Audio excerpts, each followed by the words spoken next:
मंडळी, यंदा नाही नाही म्हटलं तरी चांगला पाऊस पडतोय. महाराष्ट्रात पावसानं दमदार हजेरी लावली आहे.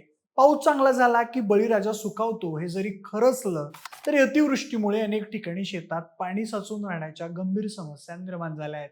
विशेषतः ज्या शेतकऱ्यांनी नुकतीच ऊसाची लागवड केली होती त्यांच्यासाठी हा पाऊस म्हणजे एक मोठं संकट घेऊन आलाय.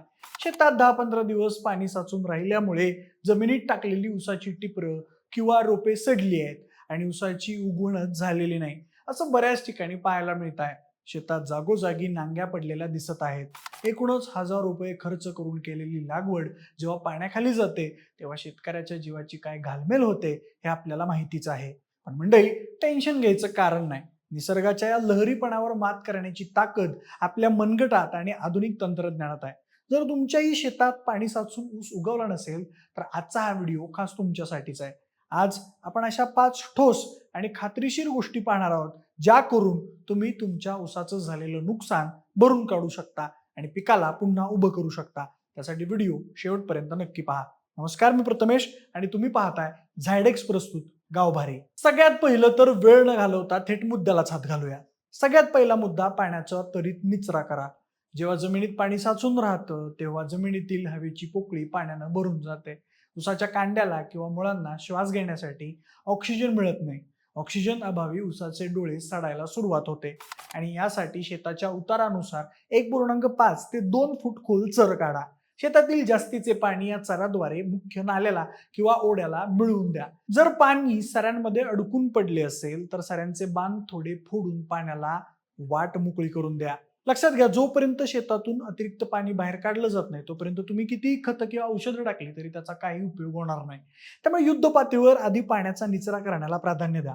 पाणी बाहेर काढल्यानंतर आपली दुसरी पायरी आहे ती म्हणजे जमिनीला वापसा येण्याची वाट पाहणं. आणि साचल्यामुळे जमीन घट्ट आणि कडक होते. तिची सच्छिद्रता म्हणजेच पोरोसिटी नष्ट होते.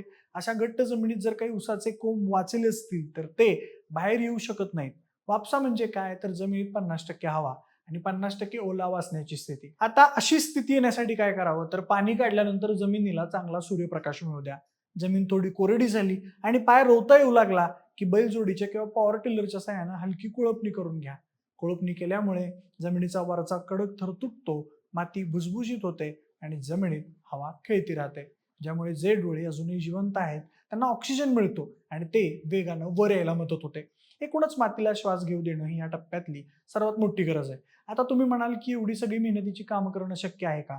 नसल्यास एक जालीम उपाय सांगतो, झायटोनिक तंत्रज्ञान. हो मंडळी, बायोडिग्रेडेबल पॉलिमर तंत्रज्ञानावर आधारित झायटोनिक तंत्रज्ञान जमिनीतील कडकपणा कमी करून पोकळी वाढवतो. त्यामुळे पहिल्या पावसातच वाहणारं पाणी थेट जमिनीत मुरायला सुरू होतं.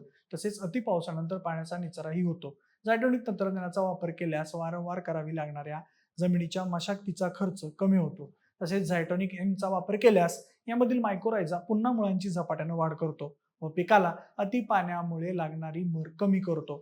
झायटोनिक एम एकरी 5 किलो ऊस लागवड करतेवेळी बेसल मधून वापरू शकता. आता बोलूया तिसऱ्या आणि सगळ्यात निर्णायक मुद्द्याकडे, ऊसातील नांग्या भरणे. पाणी साचून जे डोळे सडले आहेत तिथे आपल्याला नवीन रोपं लावावीच लागतील. पण इथे अनेक शेतकरी एक मोठी चूक करतात. ते पुन्हा नवीन टिपर म्हणजेच कांडी आणून त्या रिकाम्या जागी लावतात. ही चूक का करू नये? कारण आधीच आपला 15 ते 20 दिवसांचा वेळ वाया गेलेला असतो. जर आपण पुन्हा कांडी लावली तर ती उगून यायला आणखी 20 ते 25 दिवस लागतील. तोपर्यंत शेतातील जुना उगवलेला ऊस मोठा झालेला असतो. परिणामी नवीन लावलेला ऊस आणि जुना ऊस यांच्या उंचीत मोठी तफावत निर्माण होते. लहान ऊसाला सूर्यप्रकाश मिळत नाही आणि तो खुरटा राहतो. आता यावर खात्रीशीर उपाय काय, तर रोपांचा वापर. नांग्या भरण्यासाठी कांडीचा वापर न करता थेट ऊसाच्या रोपांचा वापर करा. जवळच्या चांगल्या रोपवाटिकेतून म्हणजेच नर्सरीतून 25 ते 30 दिवसांची रोपे आणा. आता यानंतर चौथी गोष्ट अत्यंत महत्वाची आहे, कारण ती ऊसाच्या आरोग्याशी निगडीत आहे. मित्रांनो, जेव्हा जमिनीत जास्त काळ पाणी साचतं तेव्हा तिथे हानिकारक बुरशीची प्रचंड वेगानं वाढ होते. ही बुरशी ऊसाच्या कांडीला आणि नवीन फुटणाऱ्या मुळांना सडवते. आता अशा वेळी बुरशी नियंत्रण कसं करावं, तर वापसा आल्यावर तातडीनं चांगल्या स्पर्शजन्य आणि आंतरप्रवाही बुरशीनाशकाची उदाहरणार्थ कॉपर ऑक्सिक्लोराइड, कार्बनडिझम किंवा मॅन्कोझोब याची आळवणी करा. जर तुम्हाला शाश्वत आणि जमिनीचा पोत सुधारणारा उपाय हवा असेल तर झायडेक्स बायोपेस्टिसाइड ड्रिप किटचा वापर करणं योग्य राहतं. ज्यामध्ये ट्रायकोडर्मा व्हिरिडी, सोडोनामास फ्लोरोसन्स, मेटारायझिम एनोसोप्ली आणि झायटॉनिक, नीम यांच्यासारख्या मित्र बुरशी आणि जीवाणूंचा वापर करा. एक बायोपेस्टिसाइड ड्रिप किट 200 लिटर पाण्यात मिसळून सऱ्यांमध्ये आळवणी करा. सोबत ऊसाच्या मुळांच्या वाढीसाठी झायटॉनिक नर्सरी किट 2 किलो प्रति एकर वापरा. तसेच या काळात जमिनीतील सेंद्रिय कर्ब कमी झालेला असतो. तो भरून काढण्यासाठी आणि मुळांच्या जोमदार वाढीसाठी तुम्ही बाजारात मिळणारी दर्जेदार बायो फर्टिलायझर्स म्हणजेच जैविक खतं किंवा ह्युमिक ऍसिडचा वापर करू शकता. यामुळे जमिनीचा पोतही सुधारेल आणि पिकाला लागलेला पाण्याचा धक्का म्हणजेच शॉक कमी होईल. आता वळूया आपल्या शेवटच्या आणि 5व्या मुद्द्याकडे, खत व्यवस्थापन.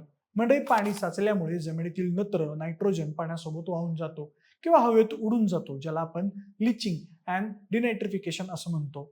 तसेच इतर सूक्ष्म अन्नद्रव्य पिकाला घेता येत नाहीत. त्यामुळे उगवलेला ऊस पिवळा पडतो. आता अशा वेळी पिकाला संजीवनी कशी द्यावी? सगळ्यात पहिलं तर वरखत. पाऊस आल्यानंतर आणि नांग्या भरल्यानंतर पिवळ्या पडलेल्या ऊसाला तातडीनं नत्राची गरज असते. अशा वेळी एकरी साधारण 20 ते 25 किलो युरिया आणि सोबत एखादं चांगलं मायक्रोन्यूट्रिएंट सूक्ष्म अन्नद्रव्य मिक्स करून जमिनीतून द्या. सर्व खतांची कार्यक्षमता वाढवण्यासाठी व निचऱ्यातून वाहून जाणारी खतं वाचवण्यासाठी झायटॉनिक तंत्रज्ञान आपल्याला खूप मदत करतं. यानंतर दुसरं म्हणजे फवारणी. मंडळी, मुळांची अन्न घेण्याची क्षमता कमी झालेली असल्यामुळे पानांद्वारे अन्न देणं हा सर्वात जलद उपाय आहे. 19-19-19 हे विद्राव्य खत 100 ग्रॅम प्रति 15 लिटर पाण्याचा पंप आणि सोबत झायटॉनिक बायोविस्टर 2 मिली प्रति लिटर घेऊन फवारणी करा.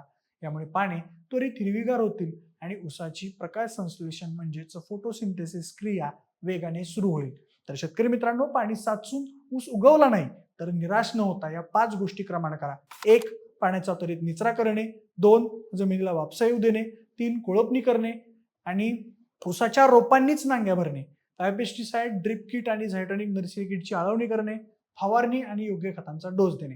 एकूणच संकटे येतात जातात, पण आपला शेतकरी राजा कधीच हार मानत नाही. योग्य व्यवस्थापन आणि थोडीशी मेहनत घेतली तर तुमचं ऊसाचं शेत पुन्हा एकदा हिरवगार आणि जोमदार दिसेल याची मला खात्री आहे. बाकी तुम्हाला हा व्हिडिओ कसा वाटला? तुमच्या शेतात पाण्याची काय परिस्थिती आहे हे आम्हाला खाली कमेंट करून नक्की सांगा. आणि जर ही माहिती तुम्हाला आवडली असेल तर व्हिडिओला लगेच लाईक करा. आपल्या इतर शेतकरी मित्रांच्या व्हॉट्सअप ग्रुपवर हा व्हिडिओ शेअर करा. आणि हो, शेती, माती आणि आपल्या ग्रामीण संस्कृतीशी जोडलेले असेच माहितीपूर्ण व्हिडिओज पाहण्यासाठी आपल्या हक्काच्या गावभारी चॅनलला सबस्क्राईब करायला अजिबात विसरू नका. धन्यवाद.